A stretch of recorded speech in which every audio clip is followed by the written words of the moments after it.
Okay, let's start with 10.1. I would go through the 5 generations of building intelligence. So the birth of building intelligence can be traced back to about 1984. May 13, the New York Times talk about the first intelligent building was built, City Place 1, Hartford, Connecticut, USA.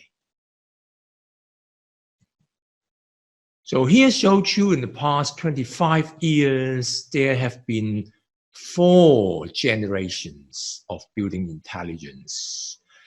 From the 1980s, when they tried to automate the operations of buildings, so I coined it as automated building model.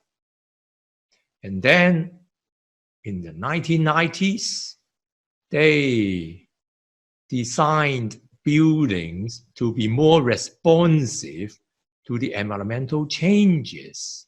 So they have a better control system for temperature, for humidity, for ventilation, for carbon dioxide control, for lighting, right? So this, I call it responsive building model.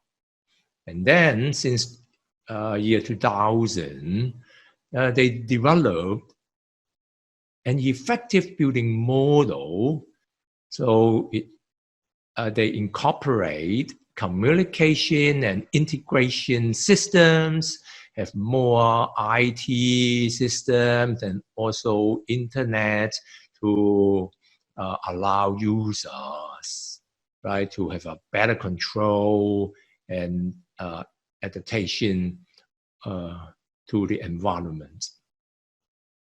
And then since year 2006, now more than 10 years ago, I published the first paper advocating a new model called a learning model of building intelligence. So at that time, I was one of the members of the Executive Council. And then in year 2016, I was the chairman of the Asian Institute of Intelligence Building. And this is the Intelligent Building Index that the Institute published it. So here shows you my paper published in year 2006 together with Yao Yong, a learning model of intelligent home. So I try to differentiate the traditional top-down algorithm from my proposed bottom-up algorithm. So traditionally, all kinds of building intelligent buildings require a programmer to program the building system so that the building system can be automated, can be integrated, can be responsive to the environment, etc. But all the functions are programmed by a human being. And then the users, right, enjoy the environment. Well, what I was suggesting was a bottom-up algorithm. Instead of asking a programmer to program the building system, my argument is the programmer may not know about the needs of the user. So their program very often does not fit the needs of the users. So I think you have similar experience, right? In the classroom, someone would find it too cold and someone find it too hot or too humid. And then when you would like to adjust it, you will find that, wow, it's centralized control and you are not allowed to do any adjustment. So you would not call it an intelligent system, but a dumb system, right? So my proposal is, how about if the building system, instead of being programmed, it can learn from the needs of the users. So it is what I call it a learning model of intelligent building. And that's the 4th generation. So my concept was based on Roger Penrose's statement. He argued that a learning algorithm does not specify the rules of operation in advance, but instead there is a procedure laid down for the way that the system is to learn and to improve its performance according to its experience. So it refers to a kid learning, right, to walk. Indeed, no one programmed a baby how to walk. It requires a patient parent to help and support a children how to walk.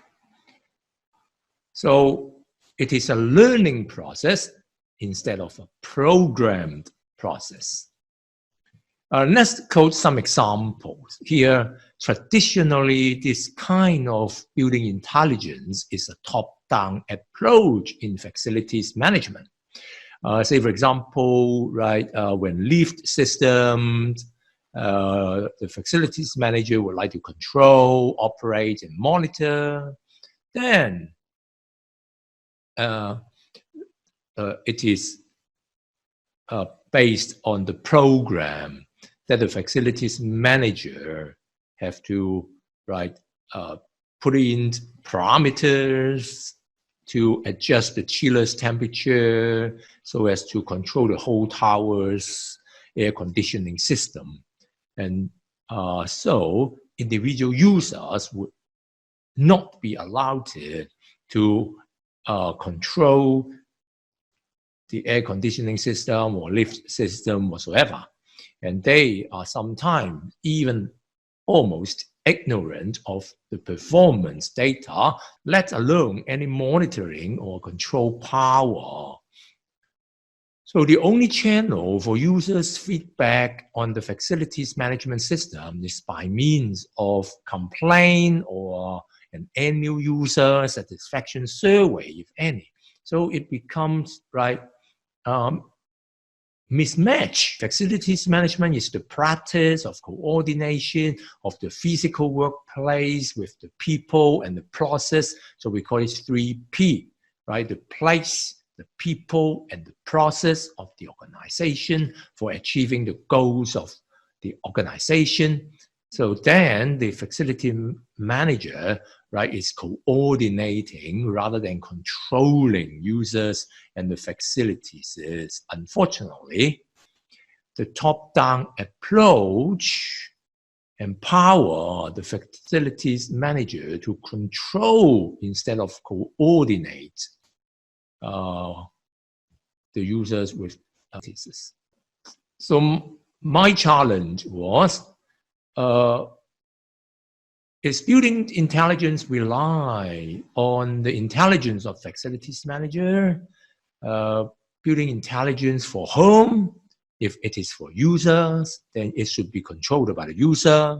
It's not serving the facilities manager. Why it is controlled by the facilities manager?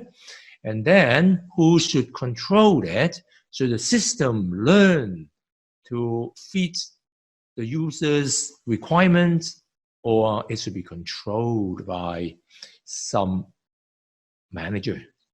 And my argument is, who knows the user's needs better? Are the users or the facilities manager? So that's my novel definition of intelligent facilities management.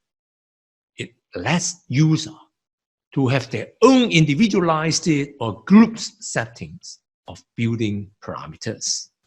It informs individual users or groups of their sustainable performance. And the intelligent facilities management system learns the user's preference continuously, and it advises user how to achieve sustainable performance. So unlike today's top-down approach, even if you would like to achieve a more sustainable performance, but unfortunately, because a user have no rights to control the facilities, you have no choice. So here I have picked a YouTube on BIM. Probably you have heard about the building information modeling, a very recent technology on construction and facilities management. So let's take a look about an introduction to BIM, the intelligence by data integration.